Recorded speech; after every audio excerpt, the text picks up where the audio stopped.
The Word of Lord brings today's Mass readings and reflection, Saturday, March 7th, 2026, Lenten weekday. Today's sacred scriptures invite us to rest in the tender mercy of God. Through the prophet Micah, we behold a God who delights not in punishment, but in forgiveness, casting our sins into the depths of the sea. The Psalms lead our hearts to praise the Lord who heals, redeems, and crowns us with compassion. In the Gospel according to Luke, Jesus reveals the depth of the Father's love through the moving parable of the prodigal son. A love that runs to meet the sinner, restores dignity, and rejoices in every soul that returns home. As we listen today, we are gently called to trust in God's mercy, to repent with humility, and to rejoice in the love that never gives up on us. Let us pray. Heavenly Father, rich in mercy and abounding in love, we come before you with grateful hearts. As we listen to your word today, open our minds to understand your truth and soften our hearts to receive your forgiveness. Teach us to trust in your compassion, to turn away from sin, and to rejoice in the grace that restores us as your children. May your Holy Spirit guide us, that we may live as signs of your mercy to others. We ask this through Christ our Lord. Amen. May this word lead us closer to the Father's heart today. First reading, Micah chapter 7 verses 14 to 15, 18 to 20. With shepherd's crook lead your people to pasture, the flock that is your heritage, living confined in a forest with meadowland all round. Let them graze in Bashan and Gilead as in the days of old, as in the days when you came out of Egypt. Grant us to see wonders. What God can compare with you for pardoning guilt and for overlooking crime? He does not harbor anger forever, since he delights in showing faithful love. Once more have pity on us, tread down our faults, throw all our sins to the bottom of the sea. Grant Jacob your faithfulness, and Abraham your faithful love, as you swore to our ancestors from the days of long ago. The word of the Lord. Thanks be to God. Psalms 103. Response is, the Lord is kind and merciful. For David himself, bless the Lord, O my soul, and let all that is within me bless his holy name. Bless the Lord, O my soul, and never forget all he hath done for thee. The Lord is kind and merciful, who forgiveth all thy iniquities, who healeth all thy diseases, who redeemeth thy life from destruction, who crowneth thee with mercy and compassion. The Lord is kind and merciful. He will not always be angry, nor will he threaten forever. He hath not dealt with us according to our sins, nor rewarded us according to our iniquities. The Lord is kind and merciful, for according to the height of the heaven above the earth, he hath strengthened his mercy towards them that fear him. As far as the east is from the west, so far hath he removed our iniquities from us. The Lord is kind and merciful. I will get up and go to my father and shall say to him, Father, I have sinned against heaven and against you.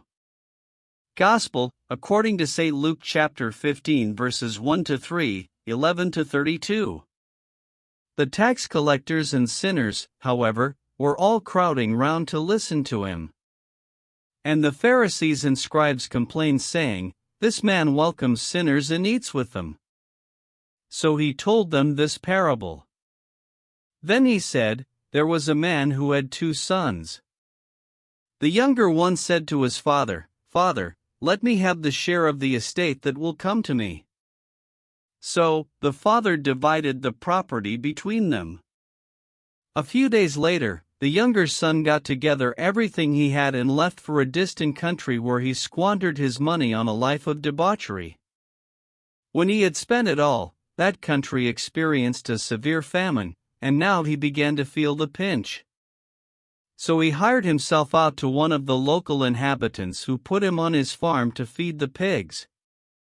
And he would willingly have filled himself with the husks the pigs were eating, but no one would let him have them. Then he came to his senses and said, "How many of my father's hired men have all the food they want and more, and here am I dying of hunger? I will leave this place and go to my father and say, 'Father, I have sinned against heaven and against you.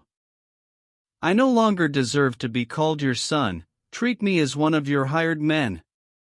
So he left the place and went back to his father. While he was still a long way off, his father saw him and was moved with pity. He ran to the boy, clasped him in his arms and kissed him. Then his son said, "Father, I have sinned against heaven and against you. I no longer deserve to be called your son." But the father said to his servants, "Quick! Bring out the best robe and put it on him, put a ring on his finger and sandals on his feet. Bring the calf we have been fattening, and kill it, we will celebrate by having a feast. Because this son of mine was dead and has come back to life, he was lost and is found." And they began to celebrate. Now the elder son was out in the fields, and on his way back, as he drew near the house, he could hear music and dancing. Calling one of the servants, he asked what it was all about. The servant told him, "Your brother has come, and your father has killed the calf we had been fattening because he has got him back safe and sound." He was angry then and refused to go in, and his father came out and began to urge him to come in.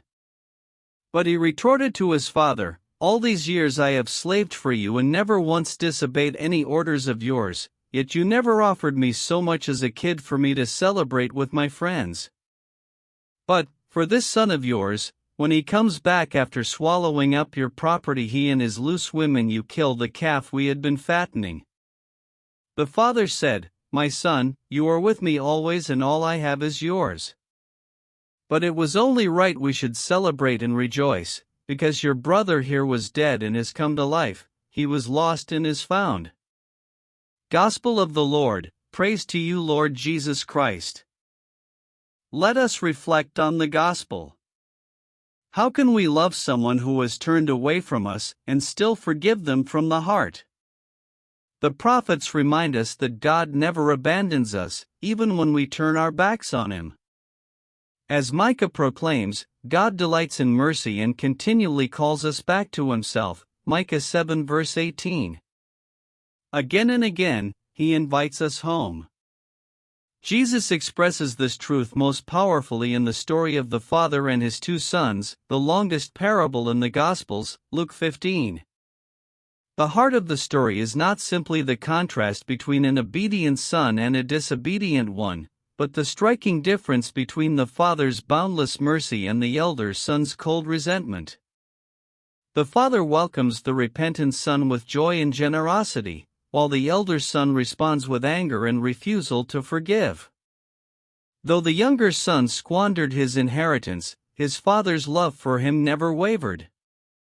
In his time of humiliation, reduced to feeding pigs and longing for their food, the son came to recognize both his failure and the love he had taken for granted.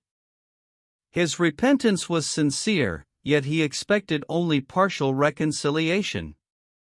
What he received instead was full restoration.